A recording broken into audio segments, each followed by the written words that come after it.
Hi everyone, welcome back to Cook With Me Gluten Free. I'm Robin. Thank you so much for joining us for another great recipe. Today I'm super excited because we're going sweet.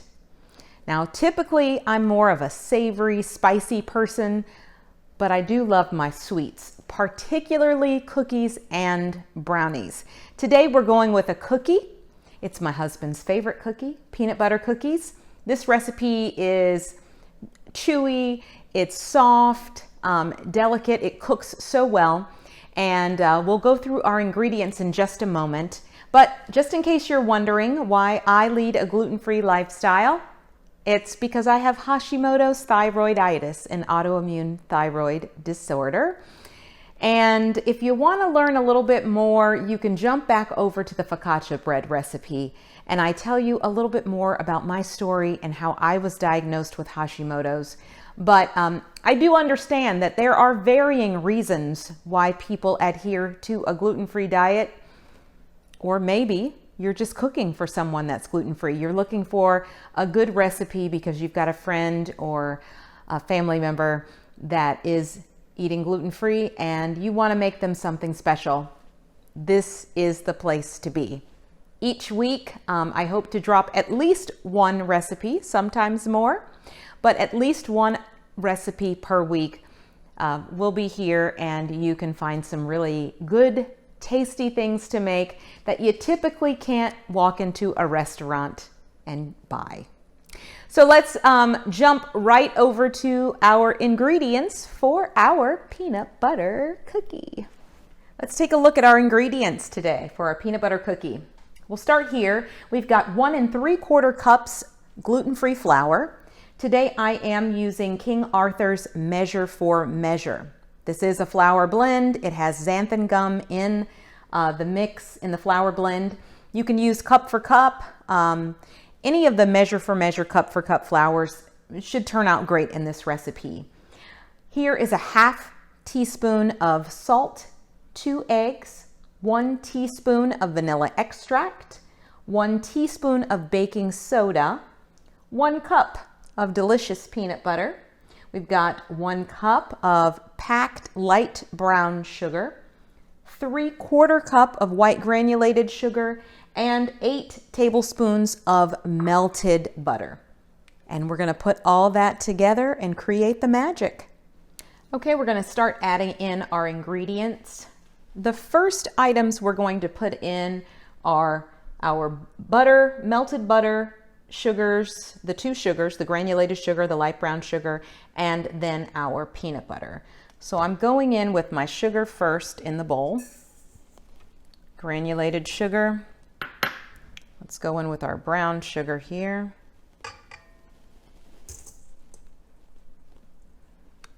Next, I'm going to add in our butter.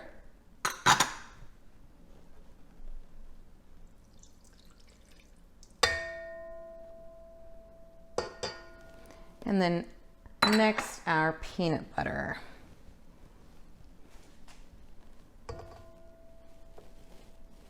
Make sure we get that all around the edges. I usually add just a little extra on top just in case I don't get it all out. But it's looking pretty good, and that's why we use a spatula to make sure that we get all that peanut butter. That's it. We're getting it all in there. I don't know about you, but I absolutely love, love, love peanut butter. There are very few things with peanut butter that I don't like. Okay, it's all in. I'm using my KitchenAid. You know, you certainly do not have to use a KitchenAid. That is not necessary. I always start out on a very low speed so that everything can get incorporated. We're going to let that mix. And it's incorporating very, very well. Next, I'm going to go ahead and add in my 2 eggs.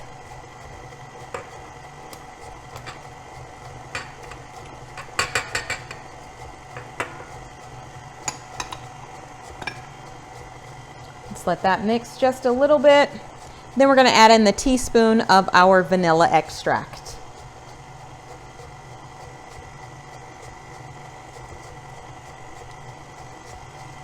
I'm going to let that mix until it's smooth, and we'll be back. Now that mixture is nice and smooth. You can kind of see here how smooth it is. We're going to add in our salt and our baking soda right inside. Make sure we get all of our salt in there. There we go.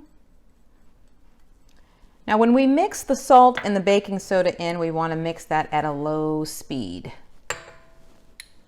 So when I turn my mixer back on, or if you're using a hand mixer, just a reminder, you want to start that on a low speed. Sometimes the KitchenAid can be a little glitchy, so you want to be careful. So we're going to let that mix and incorporate. And then when we come back, we're going to add in the flour. Okay, time to add in our flour. Everything is looking very nice. So just want to carefully add in my flour here right into the bowl. Now we're going to mix this, and you just want to make sure that there are no flour pockets remaining, okay? No flour pockets. So watch your mixer. If you're using a hand mixer, sometimes it's a little easier because you've got more control over the process, the mixing process. All right, all my flour is in. I'm going to drop this back down and lock it, give it a good mix. And once this is all incorporated, remember you're looking for no flour pockets. Make sure it's all blended well and nice and smooth, and we'll be back. Okay, the cookie dough looks perfect. Look at that perfect peanut butter cookie dough. Now we're going to cover up this bowl with some plastic wrap, and we're going to put this in the refrigerator for 30 minutes. And once our 30 minutes have passed, we'll take it out and we'll scoop it onto our pan. We'll talk about the pan in just a moment, but be prepared to preheat your oven to 325 degrees. That's the temperature that we cook our peanut butter cookies on. While our cookie dough is in the refrigerator for 30 minutes, let's talk about a couple of things that we're going to need. I am going to be using a medium-size cookie scooper, okay? Medium-sized cookie scooper. If you don't have a cookie scooper, you can use an ice cream scooper or just a spoon. But we're going for a medium-sized scoop. Also, a cookie sheet. I am using a large cookie sheet, hoping to get all my cookies done in one batch. But you can oil your pan, or you can, of course, line it with parchment paper. As you know, I love to use my parchment paper sheets. They're just so easy. I get a perfect fit on my pan, just like that. So again, we're heating our oven to 325 degrees. As soon as that cookie dough comes out, we're going to scoop it onto the pan. And just a few minutes after that, we'll be ready to taste our delicious peanut butter cookie. Our dough has been in the refrigerator for 30 minutes, and now it is time for us to do some scooping and put it on the pan. I like to really dig in there, scrape it along the edge, get a nice cut, and then drop it right in place. Right on the parchment paper, but you couldn't see that one. I'll put one a little closer in so you can see it. Right here. Perfect little dollop for the cookie. So again, all medium size. We're going to do some scooping.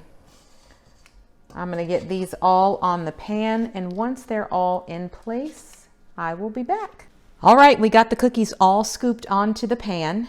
I said I was using my big pan so I could just make one batch of cookies, but I have a good amount of dough left over, so it looks like I'm definitely doing 2 batches today, but we'll get this first batch cooked up. Remember, we preheated our oven to 325 degrees, and we are going to keep the cookies in for 12 to 14 minutes. We're looking for that top to set and maybe just crack a little bit, but you don't want to over bake these cookies. They should be soft and chewy. So these are going in the oven for 12 to 14 minutes, and we'll see how they turn out.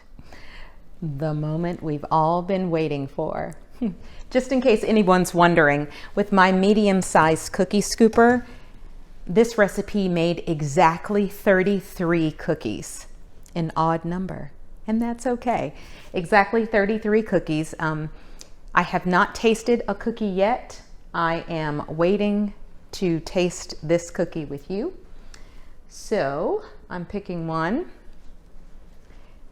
And they set up beautifully. They cracked on top just like they were supposed to. I can tell they're nice and soft. I did let them cool on a cooling rack, as you saw. They've been cooling for a good amount of time. There's still a little bit of warmth on the inside, but I like a little bit of warmth. So here we go. Oh my. Now this is a peanut butter cookie. You can see on the inside it's got that little bit of chewiness that I love on a cookie. That's what makes it so good. I will definitely be eating the rest of this. Folks, please remember to like and subscribe and comment below with something you would like me to make. I'm always looking for recipe ideas. And I'm ready for the challenge. I like to cook Southern dishes and soul food. We're going to be having some Southern style macaroni and cheese coming up, and some other delicious gluten-free items, food items that we can't typically get at a restaurant and that are easy to make at home. Thanks for tuning in, and I will see you next time. Bye-bye.